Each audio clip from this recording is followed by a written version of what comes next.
आज मदरसे हो गए, जिसमें अभी हमारे हजरत ने बताया कि एक लड़के को सजा दे दी तो वो भाग गया, दस्तार भी नहीं लिया। लेकिन हमारे इन बच्चों को भी मालूम होना चाहिए, बच्चों के माँ बाप को भी मालूम होना चाहिए कि इस कुरान को पढ़ने के लिए पहले कितनी कोशिश और मेहनत करते थे और कोई इंतजाम नहीं रहता था बाजार।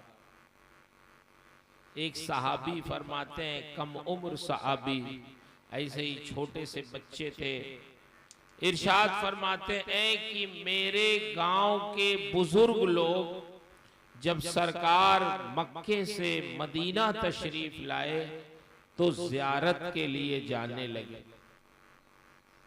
जब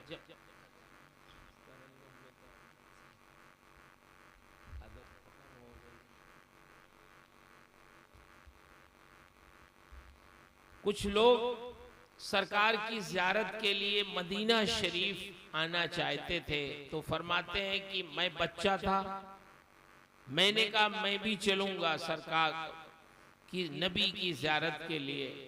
अभी लोग मुसलमान नहीं हुए थे। वो फरमाते हैं जब हम लोग मदीना शरीफ पहुंचे, आबादी से कुछ दूर हमारा गांव था मदीना शरीफ से, तो हमारे जो बुजुर्ग थे वो सरकार के हाथ पे मुसलमान हो गए।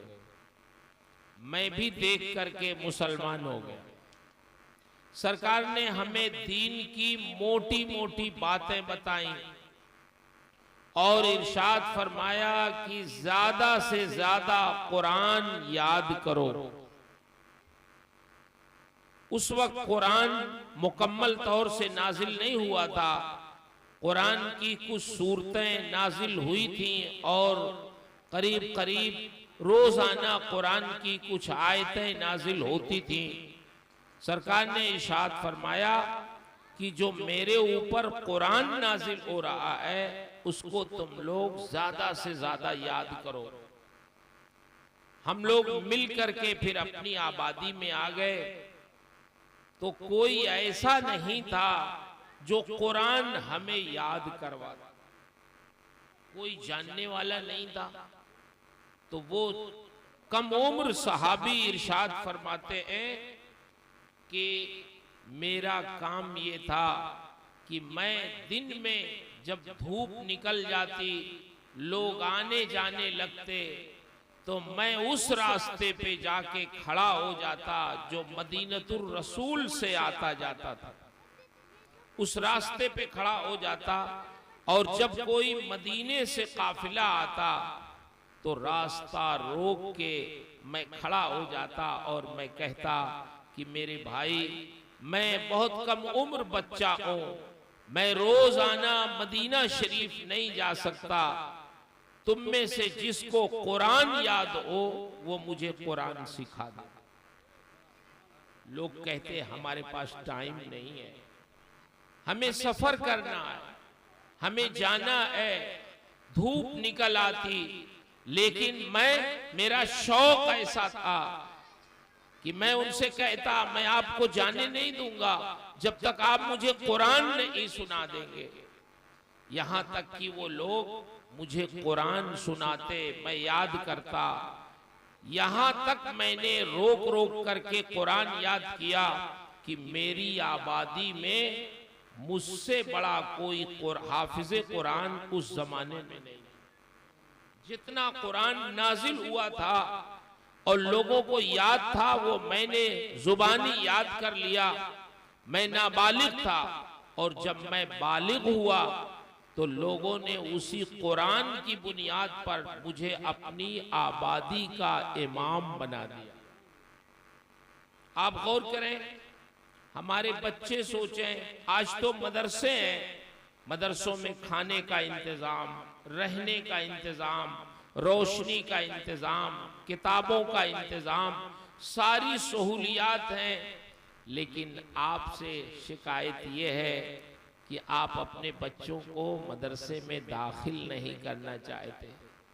मुझे खुशी इस बात की है कि इस आबादी के 2 बच्चे हाफिज हो रहे हैं, वरना जलसों में जाइए तो जहां जलसा होता है उस गांव का कोई हाफिज कुरान नहीं होता, सब दूसरी जगह के लोग रहते, कहीं बिहार के हैं, कहीं और दूर के बच्चे हैं जो हाफिज हो रहे हैं, आलिम बन रहे हैं। जहां मदरसा है वहां के लोग नहीं पढ़ाना चाहते, शायद इसलिए नहीं पढ़ाना चाहते कि आलिम बनने में, हाफिज बनने में पैसे नहीं मिलते। आपके सामने हमारे सूफी साहब की जिंदगी है, देखिए सूफी साहब आलिम दीन बने, कारी कुरान बने, खतीब बने, तो अल्लाह ताला ने इनको ऐसी इज्जत अता फरमाई कि आज सिर्फ पूरे हिंदुस्तान में सिर्फ यही नहीं जाने जा रहे, आपका खन्नापुर पूरे हिंदुस्तान में सूफी साहब की बरकत से जाना जाता है। कौन सा खन्नापुर हुआ? वो सूफी रफीक साहब जहां के हैं, मुफ्ती रफीक साहब जहां के हैं, वही खन्नापुरवा। खन्नापुरवा एक गांव था, लेकिन पूरे हिंदुस्तान में मशहूर हो गया। किस बुनियाद पे मशहूर हुआ? यहाँ की कोई प्रोडक्ट नहीं है, कोई चीज ऐसी नहीं है जो दुनिया में जानी जाए, कोई बहुत बड़े इंजीनियर ऐसे नहीं है, कोई मुसन्निफ ऐसे नहीं है। आज अगर ये पूरी आबादी पूरे हिंदुस्तान में जानी जाती है तो एक आलिम दीन के इल्म दीन की बरकत से जाना। ये किससे कमजोर है? माली एतबार से भी अल्लाह ने इनको नवाजा है, और किसी कारोबार की बुनियाद पे नहीं बल्कि इल्म दीन की बुनियाद पर अल्लाह ताला ने इन्हें नवाजा, दीन की खिदमत की बुनियाद पे नवाजा, मजहब अहले सुन्नत की नशरो इशात की बुनियाद पे अल्लाह ने इन्हें नवाजा। तो मैं तो ये समझता हूँ जो दीन का काम इखलास के साथ करते हैं, अल्लाह ताला कभी उन बंदों को तंग दस्त नहीं रखता। मैं अभी जल्दी एक बिल्डिंग से पढ़ा के दूसरी बिल्डिंग में जा रहा था, दूसरी घंटी पढ़ाने। पहली घंटी हदीस शरीफ की थी, तो पढ़ा के जा रहा था। एक तालिब इल्म बड़े तेज कदम से वो चलते हुए आया पीछे से। उसने कहा कि हजरत आपसे मुझे कुछ बात करना। मैंने कहा क्या बात करना है बताओ। उसने कहा कि मैं साबिया में पढ़ता हूं, 1 साल रह गया है, बड़ी फिक्र है मुझे, ये बताएं करना क्या है। मैंने कहा किस चीज की फिक्र है? कहा माश की फिक्र है। अरे मैंने कहा अल्लाह के बंदे, तुम साबिया में पहुंच गए, तुमने कुरान पढ़ा, कुरान की तफसीर पढ़ा, हदीस पढ़ा, फिक्र पढ़ा, तसव्वुफ पढ़ा, तुम्हें अल्लाह पे तवक्कुल नहीं समझ में आया?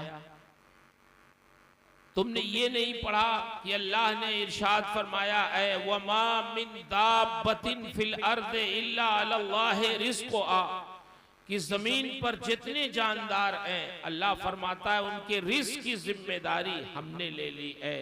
तो जब रिज़्क़ की जिम्मेदारी अल्लाह ने ले ली है तो तुम्हें फिक्र करने की क्या जरूरत है? तुम दीन की खिदमत करो।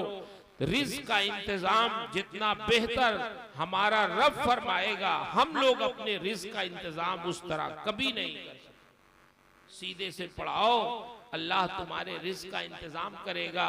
जो काम हम लोग करते हैं वही तुम्हें भी करना है। तुम्हें कोई फिक्र करने की जरूरत नहीं है।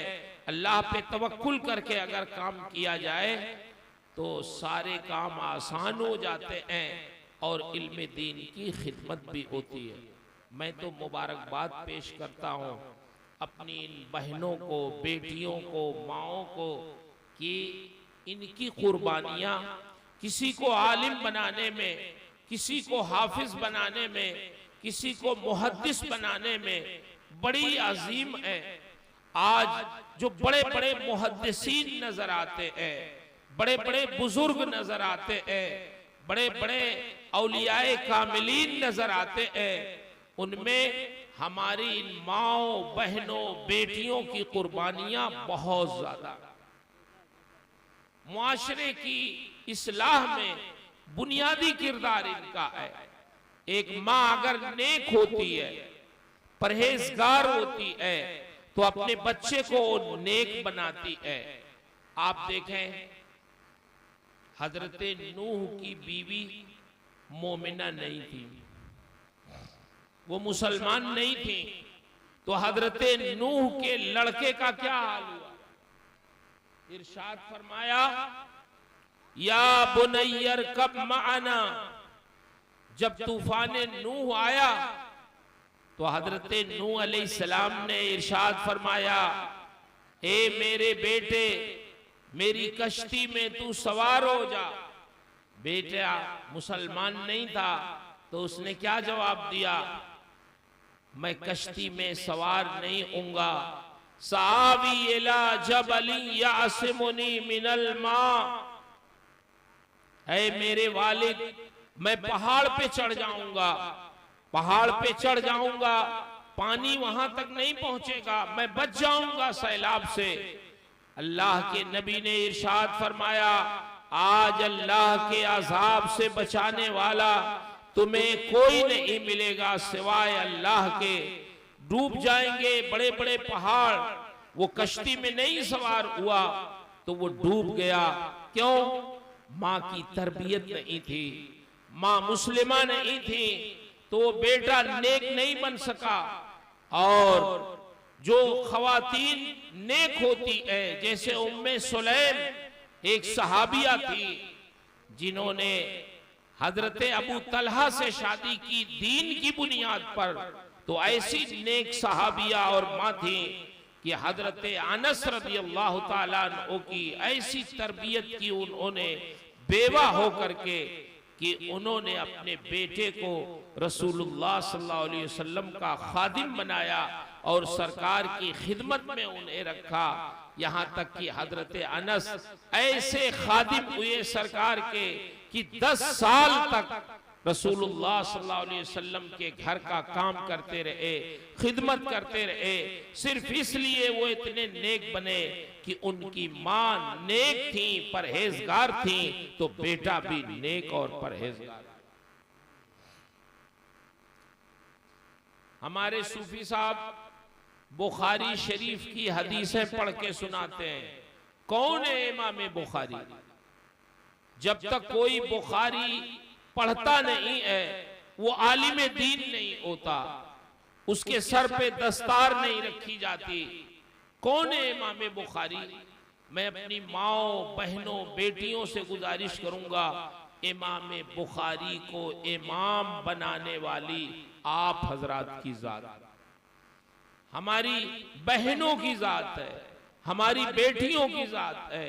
इमाम बुखारी जब पैदा भी नहीं हुए थे तो उनकी माँ दुआ करती थी, ए अल्लाह, एक बेटा अता फरमा दे जो तेरे दीन की खिदमत करे।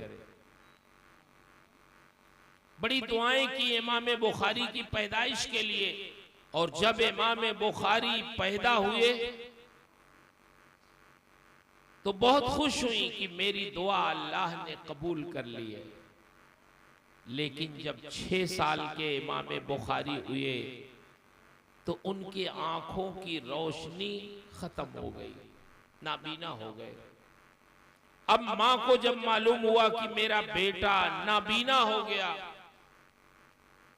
तो बहुत परेशान हुई। दिन में, रात में, तहज्जुद में, रातों में उठकर वो दुआएं करती, ए अल्लाह, मैंने एक बच्चे की पैदाइश की तमन्ना की थी, दुआ की थी तुझसे, इसलिए नहीं दुआ की थी कि मेरा बेटा मेरी खिदमत करेगा, बल्कि इसलिए मैंने दुआ की थी कि अल्लाह, मेरा बेटा तेरे दीन की खिदमत करेगा। अब ये नाबीना हो गया है तो ये अपना काम नहीं कर पाएगा, तेरे दीन का काम कैसे करेगा? इसलिए अल्लाह, मेरे बेटे की बीनाई वापस फरमा दे। इतनी दुआ की, इतनी दुआ की। कि एक रात वो सोई तो ख्वाब में हमारे नबी के जद्दे आला हजरत सैयदना इब्राहीम अला नबीना अलैहिस्सलातु तस्लीम तशरीफ लाए। ख्वाब में आए, इरशाद फरमाया इमाम बुखारी की माँ से, तूने बड़ी दुआएं की, बड़ी आरज़ुएं की, अल्लाह ने तेरी दुआ कबूल कर ली है। आज जब सुबह को तू उठेगी अपने ख्वाब से, अपनी नींद से, तो तेरा बेटा बीना हो चुका होगा, देखेगा, उसके आंखों में रोशनी लौट चुकी होगी। हजरत इमाम बुखारी की वालदा को ख्वाब बिल्कुल याद था कि आज की रात मैंने सैयदुल अंबिया के जद्दे आला को ख्वाब में देखा है। बहुत खुश थी। जब बेदार हुई तो उनके बगल में इमाम बुखारी, जो अभी इमाम तो नहीं थे, उनका नाम था मोहम्मद बिन इस्माइल बुखारी। तो मोहम्मद बिन इस्माइल वो बगल में सोए थे, 6 साल के थे। माँ जब बेदार हुई तो अपने बेटे को झिझोड़ा, बेटा मोहम्मद उठ जाओ, मैंने आज तुम्हारे बारे में बहुत बाबरकत ख्वाब देखा है, बहुत प्यारा ख्वाब देखा है। मैंने ख्वाब देखा है कि तेरी आंखों की रोशनी अल्लाह ने लौटा दी है। उठ, अपनी आंखें खोल, सबसे पहले मुझे देख, क्या मैं तुम्हें नजर आ रही हूं? इमाम बुखारी बच्चे थे, उठे, आंखें मली और जब निगाह मां पे डाली तो बेसाख्ता उनकी जुबान से निकल गया, हाँ मां, मैं आपको देख रहा हूं, आपने हरे रंग की चादर ओढ़ी है, वो चादर भी मुझे नजर आ रही है। जैसे ही इमाम बुखारी की मां ने सुना कि मेरा बेटा अब देखने लगा है, तो फौरन वो सिजदे में गिर गई और सिजदे में जाके दुआ करती है, ए अल्लाह, जब तूने मेरी एक दुआ कबूल कर ली तो एक दुआ और कबूल कर ले मेरी, कि मेरे इस बेटे को इस रूए जमीन पर अपने रसूल की हदीस का बहुत बड़ा आलिम दीन बना दे। एक माँ की दुआ थी। तो आप गौर करें, इमाम बुखारी कितने बड़े आलिम हुए हदीस के, इतने बड़े आलिम हुए, इतने बड़े आलिम हुए कि उनके पाए का कोई मुहद्दिस नहीं गुजरा।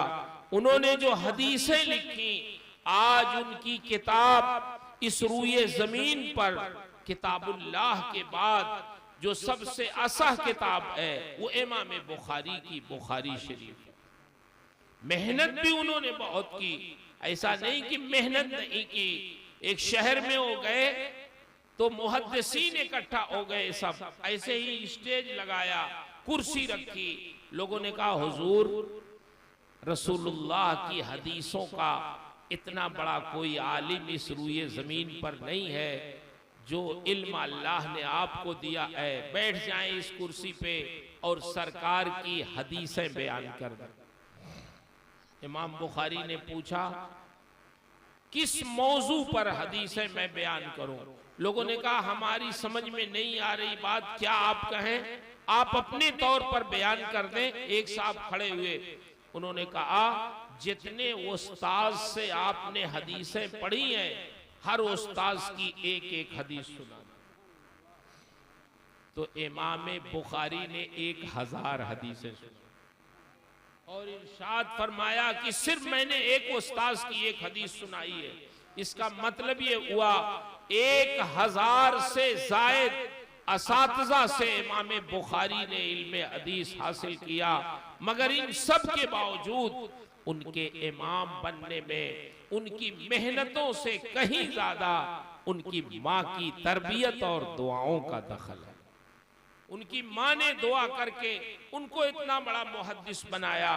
आज हमारी माएं, बहनें, बेटियां बेअसर नहीं है। अल्लाह ने आपकी जुबान में बहुत असर अता फरमाया है, आपकी आगोश तरबियत में बहुत तासीर रखी है।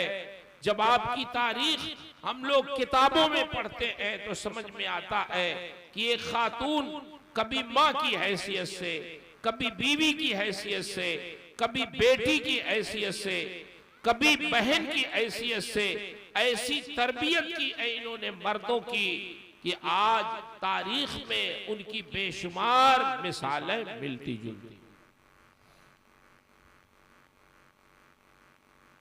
उम्मुल मोमिनीन हजरत हफ्सा रदी अल्लाह ताला अन्हा ये सरकार की बीवी हैं, हजरत उमर की बेटी हैं और हजरत अब्दुल्ला बिन उमर की बहन है।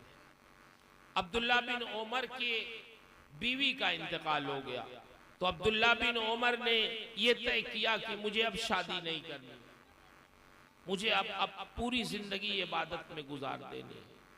तो हजरत हफ्सा उम्मुल मोमिनीन को जब मालूम हुआ कि मेरे भाई अब शादी नहीं करना चाहते तो बुलाया अब्दुल्ला इब्ने उमर को और इरशाद फरमाया कि मेरे भाई तुम शादी कर लो, इसलिए कि मैंने नबी करीम सल्लल्लाहु अलैहि वसल्लम से सुना है कि सरकार ने इरशाद फरमाया कि जब कोई शख्स शादी करता है उससे औलाद होती है और उस औलाद की वो परवरिश करता है तो जो सांस वो लेती है औलाद, हर सांस पर अल्लाह उसे अजर अता फरमाता। यानी बच्चों की परवरिश पर जब माँ बाप अपनी औलाद की परवरिश करते हैं, हलाल खिलाते हैं, उनकी अच्छी तालीम और तरबियत करते हैं तो वो बच्चे बच्चियां जो सांस लेते हैं हर सांस पर अल्लाह माँ बाप को सवाब अता फरमाता। जब ये हदीस उम्मुल मोमिनीन हजरत हफ्सा ने हजरत अब्दुल्ला इब्ने उमर को सुनाई तो हजरत अब्दुल्ला इब्ने उमर जो तय कर चुके थे कि मुझे शादी नहीं करना है, उन्होंने अपना इरादा तर्क कर दिया, शादी किया, बच्चे हुए और उन्होंने ये साबित कर दिया कि इस मसले में मेरी रहनुमाई करने वाली मेरी बहन है। तो हमारी इन बहनों ने अपने भाइयों की तरबियत की है। बहुत सारी बीवियां ऐसी गुजरी हैं कि जिन्होंने अपने शौहरों की तरबियत की है। अभी हजरत सुना रहे थे कि औरतें जीत जाती हैं झगड़े में, खैर औरतें जीत जाती हैं झगड़ों में भी और औरतें दीन के काम में भी जीत जाती हैं। बीवियां बड़े बड़े मुहद्दिसीन को बीवियों ने पढ़ा के मुहद्दिस बनाया। औरतें मेरी बात जरा गौर से सुने, अल्लाह आपको जज़ाए खैर दे कि मर्दों से ज्यादा आप गौर से सुन रही हैं, बैठी हैं। तकरीबन रात के कितने बज गए? 1 बजने वाला। तकरीर का वक्त तो ये नहीं है आज इस ठंडक में, लेकिन बैठ गए हैं तो चंद बातें अर्ज कर दें। एक मुहद्दिस थे जिनका नाम है अब्दुर्रहमान बिन कासिम। अब्दुर्रहमान बिन कासिम ये इन्होंने जब सुना कि मदीना शरीफ में इमाम मालिक रसूलुल्लाह सल्लल्लाहु अलैहि वसल्लम की हदीसें बयान करते हैं, आशिक़े रसूल हैं, बहुत बड़े मुहद्दिस हैं, तो इनकी नई नई शादी हुई थी। इन्होंने भी इरादा किया कि मैं भी जाके मदीना शरीफ में सरकार की हदीसें पढ़ूं, लेकिन शादी हुई थी तो सोचने लगे मालूम नहीं बीवी इजाजत देगी कि नहीं देगी। शौक बहुत था पढ़ने का, तो अपनी बीवी की खिदमत में हाजिर हुए और अर्ज किया कि देखो मुझे शौक है कि मैं जाके मदीना शरीफ में इल्मे हदीस पढ़ूं, लेकिन तुम्हारे हुकूक भी मुझसे मुताल्लिक हैं। अब मैंने शादी कर ली है, मैं वहां अगर चला जाऊंगा तो तुम्हारी कफालत कौन करेगा, तुम्हारी देख रेख कौन करेगा। अगर तुम इजाजत मुझे दे दो तो मैं कुछ दिन जाके इल्मे हदीस हासिल कर लूं। बीवी ने पूछा अच्छा ये बताइए आप कितने दिन तक पढ़ना चाहते हैं? उन्होंने कहा 1 साल। कहा ठीक है, जाएं, 1 साल मैं तकलीफें बर्दाश्त कर लूंगी और 1 साल का जमाना आप चाहते हैं तो आप जाएं। मुझे खुशी है कि मेरा शौहर रसूलुल्लाह सल्लल्लाहु अलैहि वसल्लम की हदीसें पढ़ना चाहता है, उसके लिए सफर करना चाहता है। बीवी ने सामान सफर तैयार किया, जरूरी चीजें बांधी, इंतजाम किया, अपने शौहर को मदीना शरीफ भेजा। इमाम मालिक की खिदमत में अब्दुर्रहमान बिन कासिम शाम से वो पहुंचे, कहा मदीनतुर रसूल, और इमाम मालिक की खिदमत में जाके दाखिला लिया, इल्मे हदीस पढ़ने लगे। और इल्मे हदीस पढ़ने में ऐसे मसरूफ हुए कि 1 साल गुजर गया, 2 साल गुजर गया, 3 साल गुजर गया। तब ख्याल आया कि मैंने छुट्टी तो 1 ही साल की ली। आप गौर करें, हमारे यहाँ ये बच्चे अगर इनका बस चले तो हर जुमेरात को अपना सामान लेके भाग जाएं और शनिचर को ना आए तो बयान कर दें कि तबीयत खराब थी, दादी बीमार थी, दादा बीमार थे, वालदा, कुछ न कुछ इनके पास उज़्र भी रहता। लेकिन वो कैसे लोग थे? शादीशुदा हैं, 1 साल की छुट्टी लेके आए, मगर 3 साल हो गया तब ख्याल आया कि मैं तो छुट्टी 1 ही साल की लेके आया था। वो गरीब बीवी बेचारी क्या सोचती होगी। लेकिन अभी भी शौक़े इल्म कम नहीं हुआ।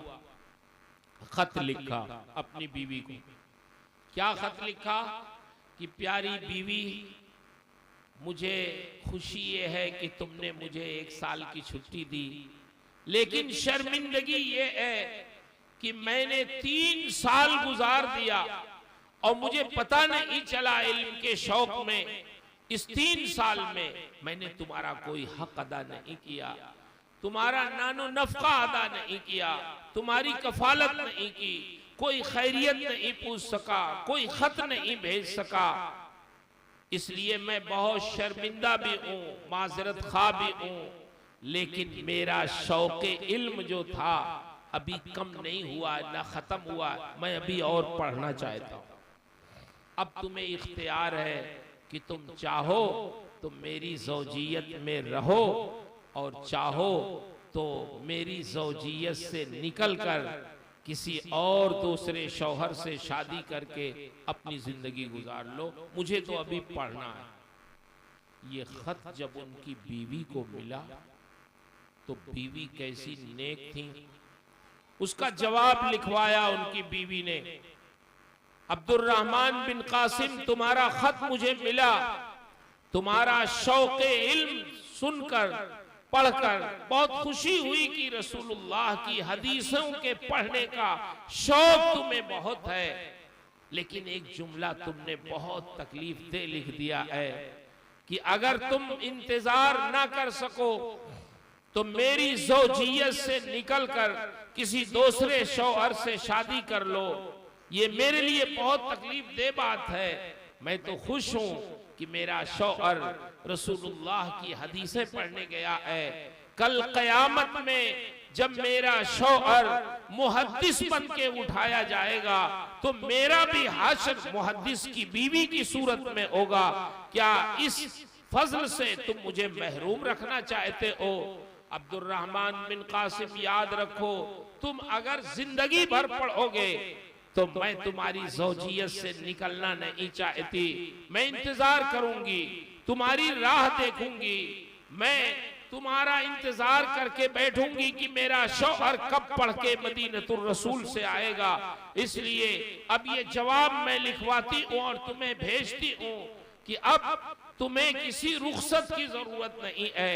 जब भी तुम फारिग होके आओगे तो मुझे खुशी होगी कि मेरा शौहर रसूलुल्लाह की हदीसें पढ़ के मदीनतुर रसूल से लौट रहा। पढ़ने में लग गए। कितना पढ़े जानते हैं? 3 साल तो पढ़ ही चुके थे, 4 साल, 5 साल, 6 साल, 17 साल तक पढ़ते। जब गए थे तो इनकी बीवी के शिकम में बच्चा था, पैदा हुआ, जवान हो गया, 17 साल का। हज का उसने इरादा किया तो उसकी माँ ने कहा, बेटा जब हज करने जाओगे तो हज से फारिग होने के बाद मदीना शरीफ भी जाओगे, तो मदीना शरीफ जाके तुम मालूम कर लेना। अपने बाप को तुम अक्सर पूछते थे कि मेरे बाप कौन है, कहाँ है, तो सुन लो तुम्हारे बाप मदीनतुर रसूल में इमाम मालिक की दरसगाह में पढ़ रहे हैं, जाके उनसे मिल लेना, बता देना मैं आपका बेटा हूं, आपके आने के बाद पैदा हुआ। बच्चा गया, हज किया, हज करने के बाद मदीनतुर रसूल गया, इमाम मालिक की दरसगाह पूछते पूछते उनकी दरसगाह में गया, और जब इमाम मालिक की दरसगाह में गया, सलाम करके इमाम मालिक से पूछा, क्या आपकी मजलिस में अब्दुर्रहमान बिन कासिम नाम के कोई शागिर्द आपके हैं? तो इमाम मालिक ने कहा, हाँ वो देखो दीवार से टेक लगा के जो पढ़ रहे हैं वही अब्दुर्रहमान बिन कासिम। लड़का गया, सलाम किया और कान में उनके कहा कि मैं आपका बेटा हूं, आपके आने के बाद मैं पैदा हुआ था, हज करने आया था, माँ ने कहा था अपने बाप से मिल लेना, बता देना मैं आपका बेटा हूं, तो मैं आपसे बताने आया हूं, मिलने आया हूं कि मैं आपका बेटा हूं।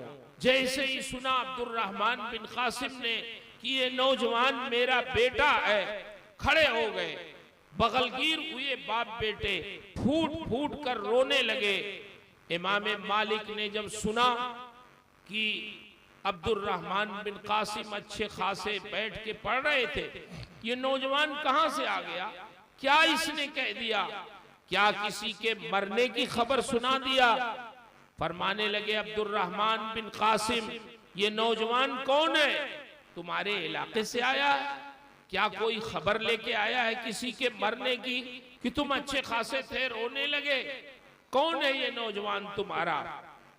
तो अब्दुर्रहमान बिन कासिम ने बताया, हुजूर ये मेरा बेटा है, जब मैं आया था आपके यहाँ पढ़ने तो ये अपने माँ के शिकम में था, पैदा हुआ, 17 साल का जवान हो गया, न मैंने इसे कभी देखा न इसने मुझे देखा। 17 साल के बाद पहली मर्तबा जब एक बाप अपने बेटे को देखेगा तो क्या खुशी से उसके आंखों से आंसू नहीं निकलेंगे? ये खुशी के आंसू हैं, ये मोहब्बत के आंसू हैं। और मैंने इल्म दीन की तलब में 17 साल आपके यहाँ गुजार दिया, मैं घर नहीं गया, ये हज करने आया था तो मुझसे मिलने आया है। इमाम मालिक ने फरमाया, 17 साल हो गए, अल्लाह के बंदे तुम घर नहीं गए, जाओ अपने बेटे के साथ तुम घर जाओ। 17 साल के बाद अब्दुर्रहमान बिन कासिम मदीनतुर रसूल की दरसगाह से इमाम मालिक के वहां से अपने घर लौटे, अपनी बीवी से मुलाकात की। मुझे आप बताएं, आज हदीस के फन में अब्दुर्रहमान बिन कासिम का नाम सूरज की तरह जगमगा रहा है, लेकिन क्या इसमें सिर्फ अब्दुर्रहमान बिन कासिम की अकेले मेहनत शामिल है? नहीं नहीं, उनसे कहीं ज्यादा उनकी बीवी का सब्र उसमें शामिल है, तहम्मुल शामिल है कि 17 साल तक उस खातून ने कितना सब्र किया होगा, कितनी बर्दाश्त की होगी, कितनी तकलीफें उठाई होंगी, तब जाके हजरत अब्दुर्रहमान बिन कासिम इतने बड़े मुहद्दिस हुए। इस तरह की मिसालें बहुत हैं तारीख में कि बीवी ने अपने शौहर के लिए इतनी कुर्बानी दी कि वो बड़े बड़े आलिम हुए, बड़े बड़े मुहद्दिस हुए, बड़े बड़े दीन के रहनुमा हुए। तो ये हमारी माएं, हमारी बहनें, हमारी बेटियां, अल्लाह ने इनके आगोश तरबियत में ऐसी तासीर रखी है कि इनकी आगोश तरबियत में पढ़ने वाले बच्चे, इनकी सोहबत में रहने वाले, इनके भाई या इनके शौहर इनकी कोशिशों से दीन के बहुत बड़े रहनुमा और बहुत बड़े आलिम और बहुत बड़े बुजुर्ग हुए। इसलिए हमारी माएँ बहनें बहुत काबिल मुबारकबाद हैं जो ऐसे बच्चों की तरबियत करती हैं। अल्लाह उन माओं को, उनके बाप को सलामत रखे। ये बच्चे ये सिर्फ अकेले नहीं जन्नत में जाएंगे। हदीस शरीफ में आया है कि एक हाफिज़े कुरान अपने खानदान के 10 आदमियों को जन्नत में ले जाएगा। और कैसे 10 आदमी? वो हदीस शरीफ में आया कद वजबत लहुमुन नार, ऐसे 10 आदमियों को जन्नत में ले जाएगा जिनके बारे में जहन्नमी होने का फैसला सुनाया जा चुका होगा कि ये जहन्नम में जाएंगे। लेकिन एक हाफिज़े कुरान अपने रब की बारगाह में सिफारिश करके, आजिजी करके वो अपने उन 10 खानदान के लोगों को जन्नत में ले जाएगा जिनके बारे में जहन्नमी होने का फैसला किया जा चुका होगा। आज आपकी निगाह में ये बच्चे हैसियत नहीं रखते। क्यों? इसलिए कि हमारी निगाहों में तो उनकी हैसियत है जो बहुत बड़े पैसे वाले हों, बहुत बड़ी दौलत वाले हों। लेकिन याद रखें, दुनिया की दौलतें दुनिया तक रह जाती हैं, मगर दीन की दौलत ये दुनिया से लेके आखिरत तक काम आती है। क़यामत में इन हाफिजों से अल्लाह फरमाएगा, या साहिबल कुरान, ऐ हाफिज़े कुरान, चल जन्नत में तू कुरान पढ़, चलता जा। वरत्तिल कमा तुरत्तिलु फिद दुनिया, जैसे दुनिया में कुरान ठहर ठहर के तू पढ़ता था, आज जन्नत में भी पढ़ इसी तरह ठहर ठहर के। फ़इन्ना मंजिला का इंदा आखिरे आयतिन तक़राउहा, तुम्हारी मंजिल वहां जाके खत्म होगी जहां तू कुरान की आखिरी आयत पढ़ेगा। जहां से शुरू करेगा, जहां खत्म करेगा, वो सारी जन्नत अल्लाह तुम्हें अता फरमा देगा। ये एक हाफिज़े कुरान का मकाम और मर्तबा। आप समझते हैं ये हाफिज हो गए बस ऐसे ही है? नहीं, अगर ये अपने कुरान पे अमल करें, कुरान की तालीमात पे अमल करें, तो अल्लाह ने इनका मकाम बहुत बुलंद फरमाया है। इसलिए अपने बच्चों को हाफिज बनाएं, आलिम बनाएं। चंद बच्चे हों, किसी को हाफिज बनाएं, किसी को आलिम बनाएं, किसी को डॉक्टर बनाएं, किसी को इंजीनियर बनाएं, लेकिन सबसे पहले उनको फर्ज उलूम जरूर सिखा दें, कुरान पढ़ना सिखाएं, मसाइल बता दें। हमारे यहाँ आजमगढ़ में एक डॉक्टर हैं, आंख के डॉक्टर मौसम साहब, आंख के डॉक्टर हैं बहुत बड़े, और कुरान ऐसा पढ़ते हैं जैसे कोई कारी पढ़ता। जब उनसे पूछा, डॉक्टर साहब आप तो डॉक्टर हैं, आप कारी कुरान कैसे हो गए, मुझे बताइए, इतना अच्छा कुरान कैसे आप पढ़ते हैं? माशाअल्लाह मुशर्रा हैं, कुरान बहुत अच्छा पढ़ते हैं। तो बताने लगे, मेरी माएँ बहनें बेटियां सुने, वो फरमाने लगे कि मौलाना साहब जब मैं छोटा सा था तो मेरी वालदा बहुत नेक थी, अल्लाह वाली। उन्होंने बंबई में हम लोग रहते थे, मस्जिद के कारी साहब को, इमाम साहब को बुलवाया और कहा, इमाम साहब मेरा ये बेटा डॉक्टर बनेगा, तो जब डॉक्टर बनेगा तो कुरान कब सीखेगा? इसलिए आप जितना नजराना कहें, हदिया कहें, मैं आपको पेश कर दूं, लेकिन मेरे बेटे को कुरान वैसे ही आप सिखा दें जैसे आप कुरान पढ़ते। कहते मेरी वालदा ने उनको इतना हदिया दिया कि वो इमाम साहब सुबह को आते मुझे कुरान पढ़ाने, शाम को आते मुझे कुरान पढ़ाने, सुबह शाम आके मुझे कुरान इस तरह पढ़ा दिया जैसे वो खुद कुरान पढ़ते थे। तो आज अगर मैं कुरान इतना अच्छा पढ़ रहा हूं तो ये मेरी माँ की तवज्जो का नतीजा। मेरी माँ ने मेरे लिए इतना कोशिश किया कि मेरा बेटा कुरान अच्छा पढ़े। क्या आपको कभी फिक्र होती है कि मेरी बेटी कुरान अच्छा पढ़े, मेरा बेटा कुरान अच्छा पढ़ने लगे? और जब जब ये कुरान पढ़ेंगे तो उसका सवाब माँ बाप को मिलता रहेगा, ये सदक़े जारिया होंगे। अल्लाह ताला हमारे सूफी साहब क़िबला मद्दज़िल्लहुल आली की उम्र में सेहत में बरकत अता फरमाए कि उन्होंने ये मदरसा कायम किया। तो आज इस मदरसे की बरकत से ये हाफिज़ कुरान हो रहे हैं। आप एहसान माने सूफी साहब का कि इन्होंने फारिग होने के बाद ही इस मदरसे को कायम कर दिया, कोशिश की, मेहनत की, और बच्चे आज अल्हम्दुलिल्लाह पढ़ रहे हैं, बच्चियां भी पढ़ रही हैं, सब इल्म दीन से माला माल हो रही है। तो एक आदमी के बेदार हो जाने से, मैं नहीं कहता अकेले इन्होंने मदरसा बनवाया, लेकिन क़यादत का बड़ा अहम रूल होता है। अगर ये खड़े ना होते तो शायद इस तरह ये दरसगाह न बन पाती। आप लोगों ने ताउन किया, साथ दिया, चंदा दिया, तो आज ये मदरसा कायम हो गया।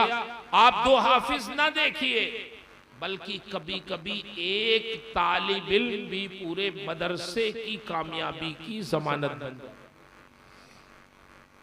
बगदाद में एक मदरसा था, निजामुल मुल्क का जामिया निजामिया, जिसमें हुजूर गौसे पाक ने भी तालीम हासिल की।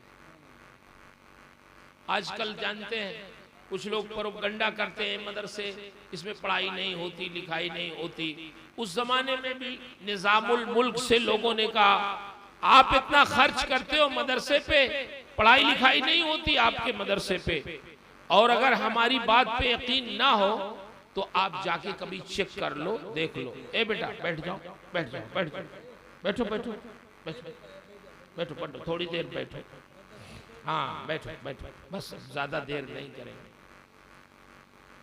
तो लोगों ने कहा कभी जाके चेक तो करें, आपके मदरसे में पढ़ाई लिखाई नहीं होती। निजामुल मुल्क जो बहुत ज्यादा खर्च करते थे उस मदरसे पे, रात के सन्नाटे में एक बार गए तो वाकई कोई तालिब इल्म पढ़ता हुआ नहीं मिला। निजामुल मुल्क लौटे कि अब मुझे मदरसा बंद कर देना है, फायदा क्या है, इतना पैसा खर्च हो रहा है। बच्चों को देखा कोई खेल रहा है, कोई गपशप कर रहा है, कोई सो रहा है, कोई पढ़ते हुए नहीं मिला मदरसे में। तो इरादा किया लौटते वक्त कि मुझे मदरसा बंद कर देना है, जो पैसा मदरसे पे मैं लगाता हूँ अब वही पैसा किसी दूसरे रिफाही काम पे मुझे लगाना। मगर जब लौटे तो एक दरख्त के नीचे एक तालिब इल्म को पढ़ते हुए देखा, उसके पीछे खड़े रहे बहुत देर तक कि तालिब इल्म अपनी किताब बंद करे, अपना चिराग बुझाए, तो मैं उससे पूछूं कि तुम्हारा क्या नाम है, कहाँ के रहने वाले हो। तुम्हारे सारे साथी खेलने में, गपशप में, सोने में मसरूफ है और तुम अकेले चिराग जला के कुरान और हदीस पढ़ रहे हो, कौन हो तुम। निजामुल मुल्क बहुत देर तक खड़ा रहा, लेकिन तालिब इल्म ने ना अपनी किताब बंद की, ना अपना चिराग बुझाया। निजामुल मुल्क तो चला गया, लेकिन सुबह की जब अजान हुई फज्र की, तालिब इल्म ने अपना चिराग बुझाया, अपनी किताब बंद की। निजामुल मुल्क जब लौटे तो उन्होंने ये तय किया कि मैंने तो सोचा था कि मदरसा मैं बंद कर दूंगा, लेकिन अब इसी एक तालिब इल्म के लिए मैं मदरसा चलाऊंगा। हो सकता है यही एक तालिब इल्म मेरे सारे अखराजात का जिम्मेदार बने।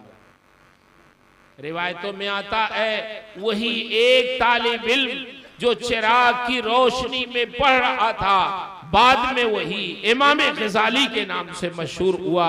वो इमाम ग़ज़ाली जिन्होंने एक किताब तसव्वुफ की इहयाउल उलूम ऐसी लिखती है कि उसको पढ़ के हजारों गुमराहों को रास्ता मिल गया। एक इमाम ग़ज़ाली पैदा हुए उस मदरसे से तो हजारों लोगों की हिदायत का वो जरिया बन गए। क्या पता इस मदरसे से एक हाफिज़े कुरान, एक आलिम दीन ऐसा बन जाए कि दरसगाह लगा दे तो अपनी जिंदगी में हजारों हाफिज पैदा कर दे, हजारों आलिम पैदा कर दे। हजरत सूफी साहब क़िबला मुबारकपुर में पढ़े हैं। मुबारकपुर में एक हाफिज मिल्लत आए, एक मौलाना अब्दुल अजीज आए, अकेले वो आए मदरसे में, लेकिन इतना बड़ा मदरसा बनाया कि अहले सुन्नत का सबसे बड़ा मदरसा। लेकिन एक शख्स ने इनकलाब ऐसा बर्पा किया कि आज उस मदरसे से 20,000 उलमा हुफाज कुर्रा पढ़ के दुनिया भर में इल्म दीन फैला रहे। एक आलिम की बरकत से, एक हाफिज की बरकत से पूरा इनकलाब हिंदुस्तान ही में नहीं आया, बल्कि कई मुल्कों में मेरा जाना हुआ। मैंने देखा वहां मुबारकपुर के पढ़े हुए कोई इमामत कर रहा है, कोई मदरसा चला रहा है, कोई और दावत व तबलीग का काम कर रहा है। हाफिज मिल्लत अकेले आए, लेकिन उन्होंने पूरा इनकलाब बर्पा कर दिया। तो हमें नहीं मालूम कि ये हमारे बच्चे, इनमें क्या सलाहियत है, बड़े होके ये क्या करेंगे। हो सकता है ये जब बैठे दरसगाह लगा के, तो आज तो 2 हाफिज समझ में आ रहे हैं इरफानुल कुरान से, मगर ये दरसगाह लगा के बैठ जाएं तो अल्लाह तौफीक दे तो एक हाफिज अपनी जिंदगी में सैकड़ों हजारों हाफिज पैदा कर सकता। इसलिए आप किसी नुकसान में नहीं है, आप किसी घाटे में नहीं हैं। आप ये ना देखिए कि एक देहात है, बच्चे थोड़े से पढ़ रहे हैं, नहीं नहीं, कभी ये थोड़े से भी बच्चे बहुत ज्यादा उलमा हुफ्फाज के पैदा करने का जरिया। तो इसलिए आप खुश रहें, मोहब्बतें तकसीम करें, लड़ाई भिड़ाई में अपना वक्त सर्फ ना करें, मोहब्बत के साथ रहें, एक दूसरे का लिहाज करें, एक दूसरे को बर्दाश्त करें, एक दूसरे को कबूल करें, किसी की खुशी से खुश हों, किसी के गम से तकलीफ से गमजदा हो जाएं। ऐसा ना हो कि किसी की तकलीफ से आप खुश हो जाएं, किसी की खुशी से आप गमजदा हो जाएं। नहीं, हदीस शरीफ में आया है बशरू वला तुनफ्फिरू, खुशखबरी वाली बात कहो, खुशकुन बातें कहो, तकलीफ दे बातें ना किया करो। एक दूसरे का एहतराम करें, एक दूसरे से मोहब्बत करें। जो बच्चे हमारे नौजवान हैं वो अपने माँ बाप की इज्जत करें, माँ बाप के एहसानात को समझें और माँ बाप के एहसानात को न भूलें। कुरान मुकद्दस में आया है, रब्बुल आलमीन ने इरशाद फरमाया, उसकी रोशनी में मैं अर्ज करता हूं कि हम लोग अपने माँ बाप को दुनिया में भूल जाते, मगर माँ बाप दुनिया तो दुनिया है, वो जन्नत में पहुंच के भी अपने औलाद को नहीं भूलते। अल्लाह इरशाद फरमाता है जब जन्नती जन्नत में पहुंच जाएंगे तो अल्लाह ताला इरशाद फरमाएगा जन्नतियों से, मेरे बंदो जो मैंने वादा किया था वो पूरा हुआ। जन्नती अर्ज करेंगे हाँ ये मौला पूरा हुआ, बहुत अच्छा, तूने जन्नत में ऐसी नेमतें रखी हैं कि न किसी आंख ने देखा होगा, न किसी कान ने सुना होगा, न किसी दिल पर ख्याल गुजरा होगा। अल्लाह जन्नत में हर चीज है, वलकुम फीहा मा तश्तही अनफुसुकुम। अल्लाह जन्नत में तो हुक्म भी देने की जरूरत नहीं है, आर्डर भी देने की जरूरत नहीं है। यहाँ तो हम जो ख्वाहिश करते हैं जिस नेमत की, वो नेमत हमारे सामने मौजूद मिलती है, सब कुछ है जन्नत में। लेकिन ये अल्लाह हमारे बच्चे नहीं नजर आ रहे हैं, वो भी तो मुसलमान थे, जन्नत में वो नहीं नजर आ रहे हैं, कहाँ हैं आखिर वो? आप गौर करें, जन्नत की नेमतें पाके भी माँ बाप अपनी औलाद को नहीं भूल रहे हैं, जन्नत में भी अपनी औलाद को याद कर रहे हैं। आज इस दुनिया में किसी के बच्चे 5, 6, 7, 8 हो जाएं और फिर वो दुनिया ही में जब शादी ब्याह हो जाती है तो अपने माँ बाप से गाफिल हो जाते हैं, उनकी खिदमत से गाफिल हो जाते हैं। किसी बुजुर्ग से पूछो आप किसके साथ रहते हो, बड़े बेटे के साथ, मझले बेटे के साथ, छोटे, वो कहते किसी के साथ नहीं रहते, कोई हमें रखने के लिए तैयार नहीं। ऐसे भी बच्चे हैं, लेकिन माँ बाप की मोहब्बत, जन्नत की नेमतें पाके भी अपनी औलाद को नहीं भूलती। वो अर्ज करेंगे ए मौला हमारे बच्चे तो जन्नती थे, कहाँ है वो, जन्नत में नहीं नजर आ रहे। अल्लाह इरशाद फरमाएगा हाँ तुम्हारी औलाद जन्नती है, मोमिन थे वो भी जन्नत में हैं, लेकिन तुम्हारे तबके में नहीं है, तुमसे नीचे वाले मंजिल में। ये भी अल्लाह फरमा सकता था, तो नीचे वाली मंजिल में जाओ, अपने बच्चों से मुलाकात करके फिर ऊपर आ जाओ। लेकिन याद रखिएगा, जब अल्लाह किसी को ऊपर वाली मंजिल जन्नत में दे देगा तो आखिरत में फिर वो नीचे नहीं भेजेगा। इरशाद फरमाता है वो अलहकना बिहिम ज़ुर्रियतहुम, अल्लाह इरशाद फरमाएगा, ए मेरे बंदो जन्नतियों सुनो, तुम्हारे बच्चे उनका अमल तो उतना अच्छा नहीं था कि वो तुम्हारे साथ रहे, लेकिन तुम्हारी मोहब्बत में हम तुम्हारी औलाद को भी तुम्हारी मंजिल में तुम्हारे साथ कर देते हैं, ताकि तुम्हारी निगाहें उन्हें देखकर ठंडी हो जाएं। माँ बाप के दर्जात की बुनियाद पर औलाद भी माँ बाप के दर्जे में पहुंच जाएगी। ये मोहब्बत है माँ बाप की कि जो दुनिया से लेके आखिरत तक अपनी औलाद को नहीं भूलती। इसलिए औलाद को भी अपने माँ बाप को फरामोश नहीं करना चाहिए, उनकी इज्जत करें, उनका एहतराम करें, उनके खाने पीने का अपनी वुसात के मुताबिक इंतजाम करें और उन पर खर्च करके खुश हो कि हमारी दौलत माँ बाप के काम आ रही है।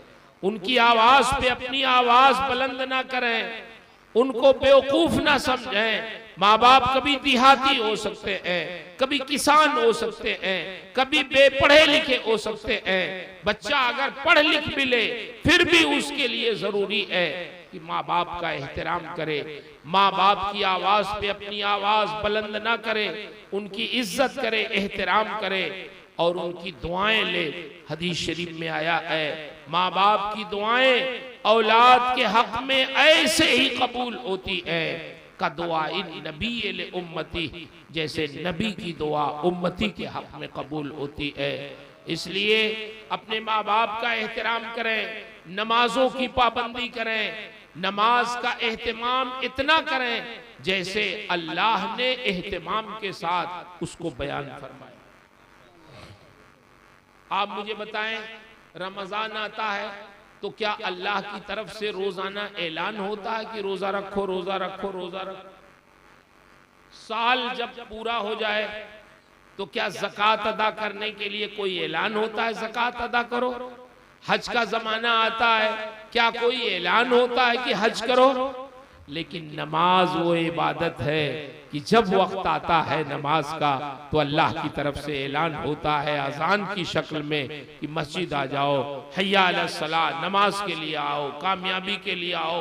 नमाज के लिए हर वक्त ऐलान होता है और वो ऐलान आम लफ्जों में नहीं, अल्लाह ने उन कलिमात को खुद सिखाया बंदों को कि तुम्हें इस तरह ऐलान करना है, हर वक्त के लिए ऐलान। बल्कि फज्र में तो ये भी कहा जाता है अस्सलातु खैरुम मिनन नौम, नमाज तुम्हारी नींद से बेहतर है। इसका मतलब ये हुआ कि अल्लाह ने इतना एहतमाम फरमा दिया नमाज का कि हर वक्त ऐलान किया जाता है, हर वक्त बुलाया जाता है उसके घर के लिए। इसका मतलब ये है नमाज इबादत में सबसे अहम इबादत है। ये ईमान और कुफ्र के दरमियान एक दीवार है, ये मोमिन की पहचान है। हदीस शरीफ में आया जिसको मस्जिद के दरवाजे पे आता जाता देखो उसके ईमान की गवाही दे दो। तो नमाजों की पाबंदी करें, अपने माँ बाप का एहतराम करें, अपने बच्चों को तालीम और तरबियत के लिए मदरसे स्कूल में भेजें, अपनी बीवियों पर रहम करें, अपने भाई बहनों के रिश्तों को बाकी रखें, रिश्तों का लिहाज रखें। हदीस शरीफ में आया है जो चाहता है कि उसकी उम्र बढ़ जाए, उसकी रोजी बढ़ जाए, वो अपने माँ बाप के साथ हुस्ने सुलूक करे और अपने रिश्तेदारों के साथ हुस्ने सुलूक करे। तो जो रिश्तेदारों के साथ हुस्ने सुलूक करता है, अपने माँ बाप के साथ हुस्ने सुलूक करता है, अल्लाह उसकी उम्र भी बढ़ा देता है और उसकी रोजी भी बढ़ा देता है, यानी बाबरकत बना देता है। इसलिए आपसे गुजारिश है, जलसे का पैगाम यही है कि आप अच्छे बन जाएं,